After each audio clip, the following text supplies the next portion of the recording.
Hello, this is Darren Pulsifer, Chief Solution Architect of Public Sector at Intel, and welcome to Embracing Digital Transformation, where we investigate effective change leveraging people, process, and technology.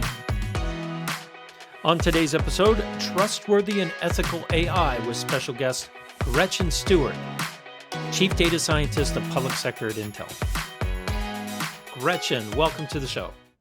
Thank you, Darren. I am so excited to be back, and we are definitely going to have a conversation on something that's very timely today, so I'm really looking forward to it. Yeah, normally I would say, Gretchen, introduce yourself. Everyone should know you, and if you don't, you got to go back and listen to Gretchen's previous podcast. Very well done. She is our AI expert on the CTO office team, which we're glad Gretchen's with us on that team, because we do need someone, especially now.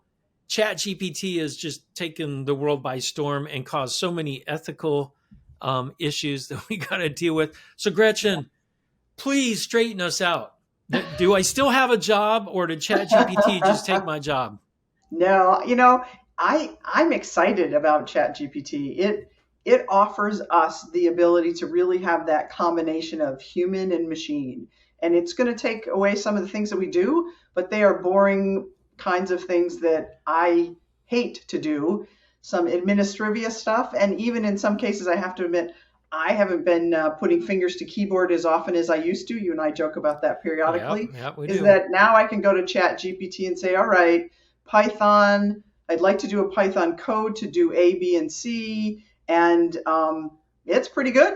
And so I don't have to think, oh gosh, do I remember how to do that? It's been a while. Or we go find it on Stack Overflow, or find a book. Yeah, exactly. Or did I already do that and it's in my GitHub or something like that? So yeah, it's one of those things that's I think it's going to be really exciting. I honestly was at a event about a week ago at a museum, and people were talking about leveraging ChatGPT as a way to expand ideas around art. And that when you start to think about, there are people who have absolutely brilliant capabilities, but sometimes they might be stuck. And leveraging something like ChatGPT to say, I'm thinking about this medium, and these are kind of my ideas, and it might spur on some even better ideas about designing and developing some really interesting art. Yeah, I never thought about that. I mean, just recently, I took my family for spring break. My daughter's graduating from high school, so last family trip, right, with the younger kids, and we went to Italy. And I thought it was very fascinating, and this is in context of ChatGPT. It was banned in Italy because of privacy concerns. And then as we were going through several different art museums, it was fascinating to listen to the tour guides talking, because each tour guide had a different story for the same piece of art. And I was like, wait, what's the truth here? In one room, it was funny. I was like, whoa, what's going on? It was the map room in the Vatican Museum. Beautiful maps all along the walls of Italy. And our tour guide said it took 10 years to do this. And the tour guide next to us, as I was listening to her talking, said, oh, it took 2 years and 100 artists to do it. And I'm like, what's the truth? Right? And us as tourists, we're like, sure, my tour guide knows everything. But then you step in and you say, well, ChatGPT could really tell me, because it has consumed all that data. And I think it'd be interesting. Maybe it would say, well, it's controversial on how much time it really took. I don't know. Yeah. So, and think about it. If you're in research, or, if you're a lawyer and you are looking for, you normally go into, Westlaw and find information.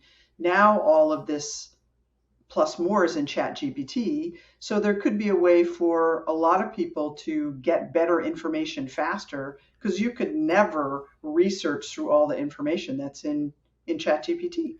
So that brings up a good question. But I think we also really need to remember that, AI has gone wrong in the past. And so it's really critical for us to think about, we think about the algorithm challenges around perpetuating discrimination, or when Microsoft released Tay as the AI chatbot and how that crashed and became Within quite racist 24, in yeah, 24 24 hours, hours. right? Yeah.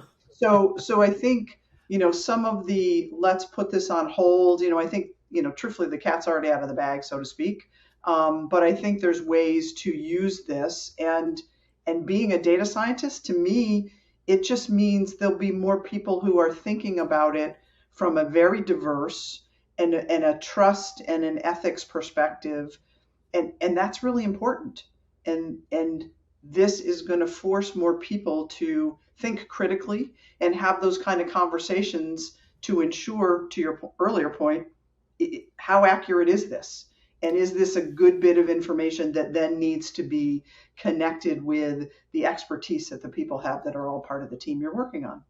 It reminds me, Gretchen, of the internet in the 90s, late 90s, right? Because Yes, yes. this was the same conversation we were having then.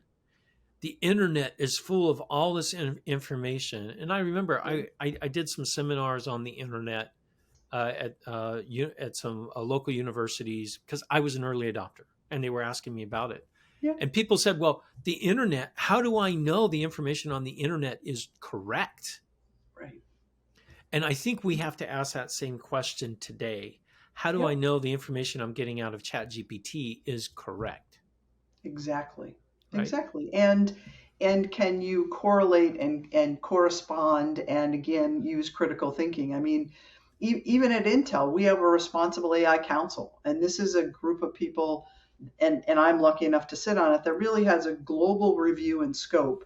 And there's lots of data that comes to us, but we also have folks who have a standards lens or a legal lens or an HR lens that are really looking at not only what are we doing internally, but how are we working with our external partners. And I think what's most critical for people is to build it into the process of any kind of development, even if it's just using Chat GPT. That data is part of a process that you're working on. So make sure that when you're thinking about this, that you don't bolt on the idea around ethics and having a diverse team. I think if there's one thing that I learned, in school as a math major, you either got the right answer or the wrong answer. And then when I started to spend more time and look at those, push the envelope kind of math designs in linear algebra and finite math and things like that, it really became clear to me that you need a full group of very diverse people who are coming at it so that you end up with the best answer. And think about not bolting that onto kind of the end of what you're doing, but that really it's a journey and there's not an end point. And Chat GPT 3 or Chat GPT 4 or 28 will be ones that we'll be able to leverage and use. But I don't think we're ever going to turn into cyborgs, and Well, someone's going to replace me physically. well, You and, know and what I that was mean? the same fears when the internet was going wild, Yeah. right? And Yeah. it does change economies. Absolutely, it Yes. changes things. Yes.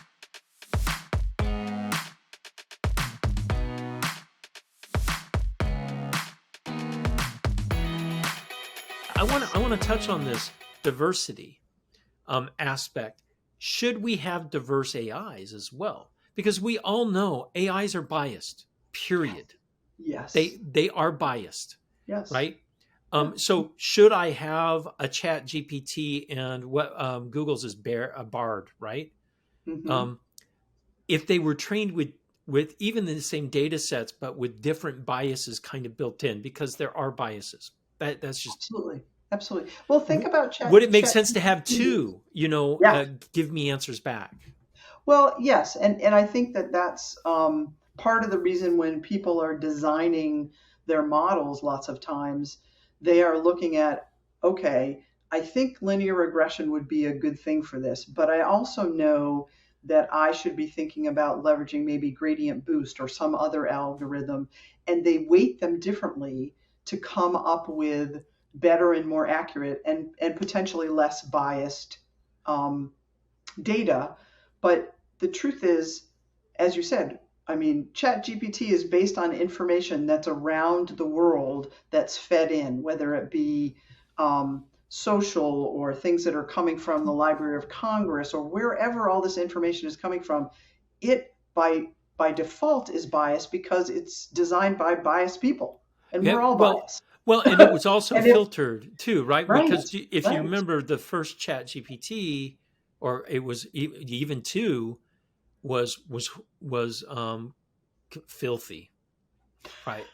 It was right because yeah, they just scoured everything on the internet. Well, there's a lot of really garbage on the internet, yeah, right?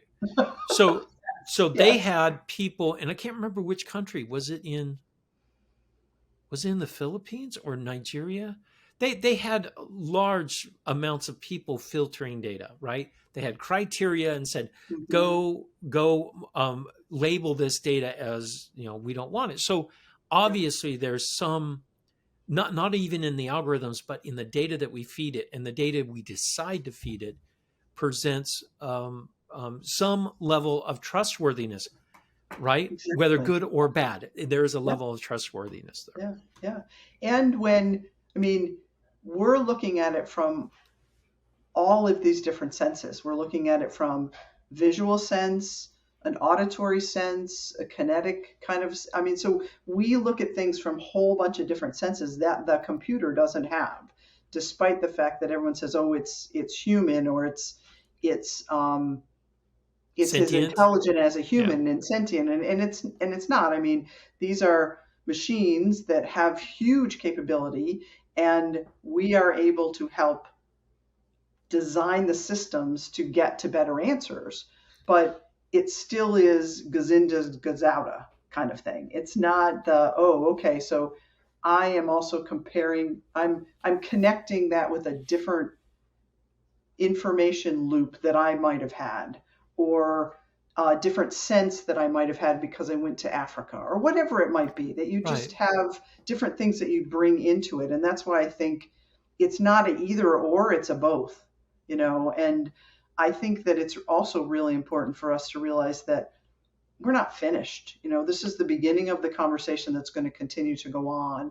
And there will be more and more things that we will not have to do. I mean, case in point, in that session I was talking to you about, where um, an artist and his wife, she happens to be a PhD in psychology. The two of them were on the panel, and they talked about how their son, who I think is probably in the third or fourth grade, doesn't even know how to sign his own name. And everyone was, Yeah, oh, how horrible. And it's like, he doesn't need to do that. You use Venmo, you do all of these things where it's digital signing, etc. So you just scribble whatever it is, and he doesn't really know cursive. Does he really need to? I mean, it makes you start to think about those assumptions that you've been brought up with, or that you have, that, hey, truthfully, that might not be as relevant these days. Do you so, really need to know how to write something in cursive? I so don't know. what you're telling me, people that have a hard time with change are going to have a really hard time over the next couple of years, Yeah. because this is fundamentally going to change a lot of Oh, things. yeah. Yeah, yeah, yeah. Absolutely. And as Interesting. people have talked for years, you know, about the fourth industrial revolution, we're in the middle of it. And Yeah. I think there's a lot we can learn from history in terms of how to better move people through this, but this is moving so quickly. It's like it's sort of like that funny T-shirt I saw one day. You know, if if you want to be on the porch, you got to play with the big dogs. It's sort of like you got to jump on and pay attention to this, but at the same time with a certain amount of skepticism and the thought process of, am I working with other people to really think about, and that you have the obligation to raise ethical questions and concerns that are coming from the information. So is that why the pause? Is that why well, it wasn't all the leaders, but No, I was chat. going to say, this is where I'm going to show my feminist side, but it was interesting that all the pause came from people of one sex, and for the most part Oh, one color. I Um, didn't, that didn't even hit my radar. Yep, it was Interesting. Elon Musk and Wozniak and others. And granted, I hear what they were saying, but literally, not to slam Elon Musk, but 2 or 3 days after it, talked about how much money he just invested in a Chat GPT like company. Yeah, I Then thought it you was have to kind be of. you have to be suspect. Yeah, I was thinking the same thing a little bit, Gretchen, but not with Elon, but with the CEO of OpenAI. When Yes, when he yes, said, "Let's put a pause on things now that I've released Chat or GPT-4. Nothing yes, should go beyond GPT-4." And I'm right. like, you know what? You sound very insincere, right? And it might be, I'm afraid that some of my competitors are going to catch up. That's what it sounded like to me.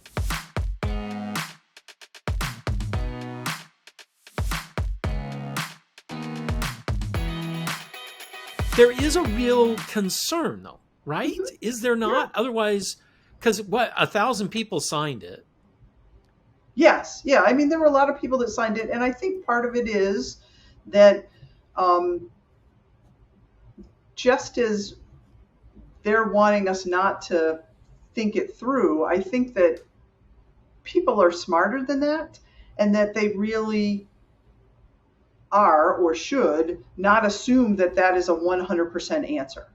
That it's not completely accurate. And the truth is, we owe it to the society to really think about what are those ethical questions. Are we respecting human rights based on this information? Have we really had the right human team oversight with all of that data? Are we able to explain it? And if you can explain it, then you have to be suspect too. Like, where does all this data really come from Chat GPT? So what you're You know what I saying is, mean? yeah, I get it. We need to teach the world that, hey, Chat GPT is an aggregator of data and a disseminator Yes. of ideas, right? Yes. But it is fed by data that is 2 years old, first off, Yes. and Yes. because I put in there And something flawed. interesting. Yeah, And yeah, flawed.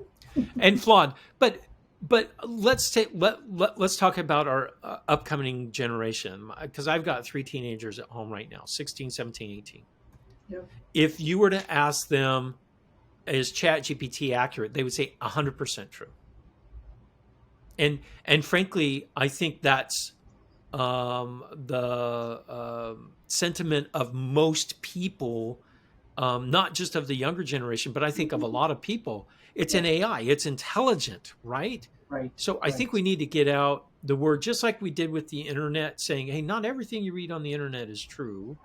Right. We need to say Right. the same thing about AI. Not everything you hear from an AI is true, because the basis of its data is the internet. Yes. Yes. The basis of the data is flawed and biased in its own right, and also, to your point, a couple years old. Um, I've learned a lot and changed my opinions on a lot of things in the last 2 years. Yeah, So yeah. how, you know what I mean? So there's so many things that are out there that can do that. I think what this really forces, which is something that I've always tried to figure out how I can do it better, is to think critically. I really think that what this is going to force is that becomes part of the curriculum for grade school and for college and for high Critical school, thinking.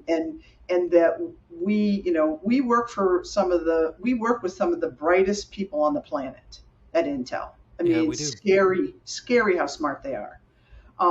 But at the same time, we all have flat sides. We all are, have our own bias and come into things from a different perspective. And I have found, as I'm sure you have too, that when we pull people together who come at it from that different perspective, we It end up with opens a up. much better, Yeah. much better decisions. And that criticality of asking those questions, like, I know I was annoying when I was a kid because I would always ask why, but you know what I mean? I You could see need you to, as that kid, I Gretchen. I'm totally sorry. was I like, all right, could. I would raise my hand in class all the time. The teacher would be like, shut her off. Um, but you know what I mean? So why are we thinking that that's the best way to do this? Or so and so, based on work that you've done, have you thought about, is there a different way to do this? Or Right. do we have all the data? Are there other places that we need to go to? So ChatGPT, absolutely great place to get some info, but we also should be looking at other places. Again, like that, as I was talking about, creating those models where you use several different algorithms and then weight them based on what you're really trying to do. But it all starts from, what's the problem? What are you trying to solve? Are you asking the right questions? And again, are you really thinking and coming at this critically? And I think it also brings us to the point where it's not again, when I was in my math class, if I got the answer right, good. If I didn't, all right, you didn't get it right. But in our world today, nobody works by themselves. They can't. Yeah. With all of the information and all that we need to do, it has to be a blended, diverse team that, different ages, different sizes, different sexualities, you name it, that you just have people who, different perspectives. That's it's critical. Part, right? And I think having those kinds of discussions and pulling in this different data will allow all of us to think more critically, because I think we have gotten lazy. Like you said, ChatGPT is 100% right. No, it's not. I mean, no, there's a lot of things. I found errors. Yeah, exactly. Like I asked it, who wrote this book, The Article Case Deployment? I wrote that book, and it didn't have me in there. It had some other person in there. I'm like, where to get that from? And so it was fascinating. I'm like, oh, it was fundamentally wrong on a basic fact, which I thought was interesting. I want to shift gears from trustworthiness into ethics. And I'm going to pose this because I heard it on the news this morning and I was like, wow.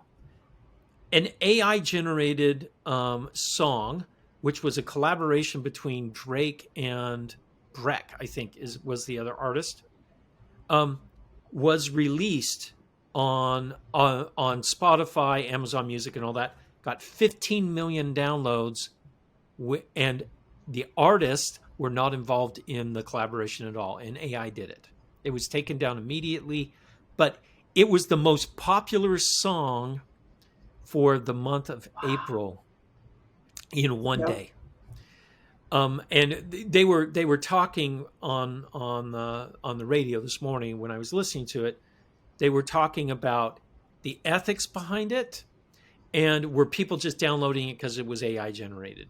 So my question to you is, how do we control the ethics around AI and generating content?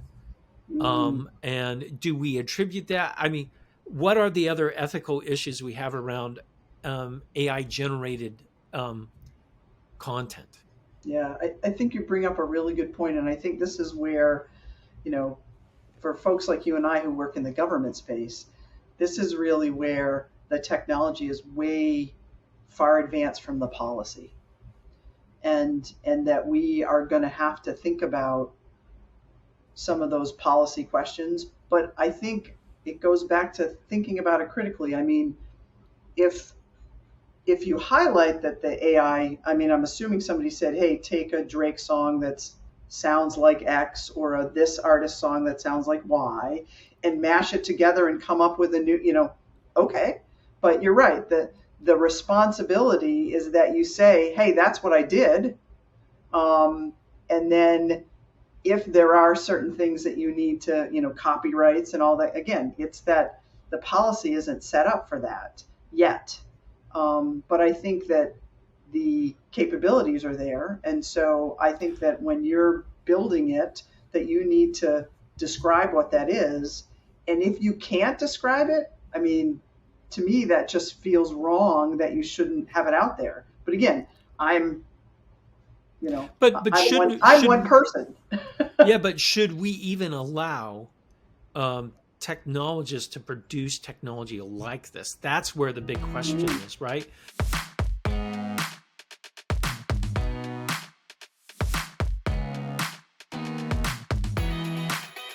Because another example, and we're starting to see more of this. I just read an article, and it's actually in our weekly podcast on Embracing Digital this week, which is a news podcast.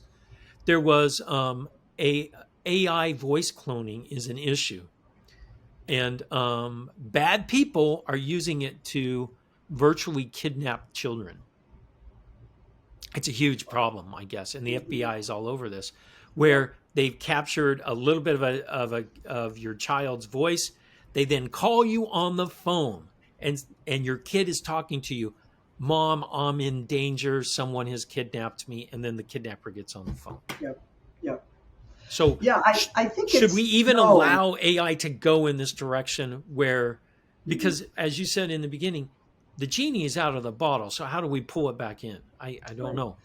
Well, I think a great example of, us thinking about that is our fake catcher product that we have. And so and again, maybe we can create that same kind of thing that people have, and they can just add it into their phone, and it becomes an app or a model card, so to speak. But in the case of the fake catcher, the idea is that you and I are human. We are not AI generated, and we have different color in our face and different ways that our heart is beating that is different than a fake video. And so what we have done is we have a tool that is over 92, I think 93% accurate, where you run this through the video and it will show you, hey, it's a fake. And I think that part of the technology now needs to create those things. Like we need to create modules and tools that can help AI in terms of, is it ethical or not? Are there questions that should be asked before something goes out? And as a designer of technology, we need to be thinking through some of that and then have that, almost that chain of custody or that detail that then would say, here's what we went through, here's how we did this, here's the data set that we used, and that almost has to be something that every time you release something like a next version of Chat GPT, that's attached to it with all of the So details. we know what actually went into it. Exactly. Gotcha. Exactly. So Gretchen, this is really interesting because it sounds to me like this is an AI arms race in some respects, right? Because Hmm. you've got counter AI or fake detection to detect AI Right. generated content. Right. Right. Um, we but like you said, the genie's out of the bottle. So there are bad actors out there that are going to use AI for bad things, Yep. just like they did with the internet, Yep. and Yep. just like they've done with crypto, and now they're going to Yes. do with AI. So this is an education, technology combatant, right? Going back Yep. and forth. But Yep. if we compare this a little bit to the nuclear arms race, it's a little bit different because there's some fundamental knowledge you have to have and some uh, visible material that you have to build a nuclear weapon. Right. Right. But to build an AI that can do some crazy, this is all out in the wild. It is. And I think we also need to think about how even things like Facebook and others have created people very dug in and not having real critical conversations on things. And that's, to me, that's the thing I worry about the most, is that people will really believe this and and therefore make some decisions based on it. And the decisions could be, detrimental and potentially, So you're talking politicians could be making decisions, right, in policy and laws and things like that, right, right. Yeah, I think they based off definitely of need to. And I yeah. think you and I and others need to be, not only educating the current politicians, but working hard to get people who are a bit younger, especially in the US, because, I remember, I think it was the Alaska Senator Ted Stephen talking about the internet, who said it was just a bunch of tubes. Oh, It's like, that was also Al Gore too. but I was like, yeah. So I mean, some of it is, we have to deal with it from all fronts, and I think it's impossible to put a hold on that. And I So also really believe most of the people who want to put holds on it, like you said, want to do it so that they can make more money. it came across that way, frankly. Yeah, yeah, But and I I do. agree with what they're saying in general, which is we gotta figure something out here because we have to educate people. There's a lot that has to be done in this space, and we have to understand the ethics around using Chat GPT. I can't imagine Yes, teachers must be pulling their hair out in colleges and in high schools because who needs to write a report now? I mean, my kids have been playing around with it, and they said, "Help me write a script for a new play where the antagonist and the protagonist are these characters based off of superheroes in the early 1900s." And bam, it's like, holy cow! And so, right. is it? Well, is it who understands technology the best wins? It has been in the Maybe, past. but I'm going to go back to one of my favorite um, women in technology, which was Admiral Grace Hopper. And one of her quotes, which I really like, is no computer is ever going to ask a new, reasonable question. It takes trained people to do that. And I think that we all need to think about that when we're using ChatGPT, because some of it is, are we asking the questions in the right way so that it really is explainable? And are we potentially, with some of the things that we're using, creating new security risks? You and I are talking about a number of things that to me really are security risks. Yeah. And how do we I won't say go backwards, but how do we start to look at those kinds of questions that a teacher needs to ask in terms of, okay, I assume you use Chat GPT. How much of it did you? What were the questions that you asked it? How did you formulate your outline? Some of those, ask it in a different, as a teacher, ask it in a different way. Make the assumption that they're probably using it, but how did you use it? What are the ways that you came to the paper that you have? You know what I mean? That we Yeah, just no, need to. I get it. It's an interesting dilemma for And, sure. and the truth is, we're at the beginning of all of this, and as I said, there's no. I mean, I wish I had all the right answers, but this is it's You're a right. it's a Yes. process. It's Yeah. it's a journey, and really, there is no endpoint. There will be more things attached to a Chat GPT. There will be more autonomous manufacturing. There will be a lot more autopilot capability. I mean, there's just so much more that's going to happen, and I think that anybody who thinks they can stop it is, Is crazy. yeah, Yeah, I mean, or they think they're more powerful than they really are. yes, yes, Which, hey, well, yeah. yeah, there you go. That's true too. So, hey, Gretchen, it's been great talking to you. You too. Obviously, we're going to have to talk to you again in 6 months for sure because the landscape's changing so quickly. Oh, Maybe even absolutely, shorter than that. So, absolutely. And thank you. I appreciate it. Again, I don't have all the answers, but I'm definitely willing to, you know, ask more people and try and improve my critical thinking, because that to me is really, that's the fun part. yeah, no, and the fun, yeah, I totally agree with you. Thanks again, Gretchen, for coming on the You're show. welcome. All right, thank you.